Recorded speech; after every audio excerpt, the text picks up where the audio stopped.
ઇતિહાસના પાનાઓ જ્યારે પણ વીરતાની વાતો કરશે ત્યારે ચમકોરના યુદ્ધનું નામ સ્વર્ણ અક્ષરે લખાશે.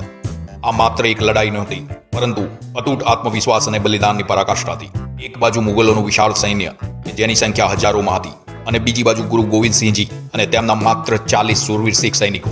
ગુરુ ગોવિંદસિંહજી ચમકોરની એક કાચી હવેલીમાં પહોંચ્યા. ત્યાં મુગલ સૈન્યએ તેમને ચારે બાજુથી ઘેરી લીધા, પરંતુ તેમનું પ્રખ્યાત સૂત્ર હતું, ચિડિયા સે મેં બાજ લડાવા, ઈદળ કો મેં શેર બનાવા, 1.25 લાખ સે એક લડાઉ, તબ ગોવિંદ સિંહ નામ કહાઉ. ગુરુજીએ ચમકોરની એક કાચી હવેલીને કામચલાઉ કિલ્લામાં ફેરવી દીધી.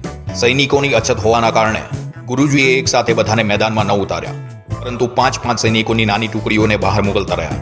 આ ટુકડીઓ એટલી વીરતાથી લડતી કે હજારો મુગલોને ધૂળ ચટાવી દીધી. માત્ર 18 અને 14 વર્ષની વયના સાહિબજાદાઓ અજીતસિંહ અને ઝુઆરસિંહે રણ મેદાનમાં ઉતરીને સેંકડો સૈનિકોનો ખાત્મો કર્યો, જે જોઈને મુગલ સેના સ્તબ્ધ થઈ ગઈ.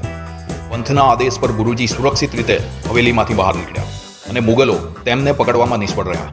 આ એ જ ઘટના હતી કે જેમણે આવનાર પેઢીઓ માટે અન્યાય સામે લડવાની પ્રેરણા પૂરી પાડી.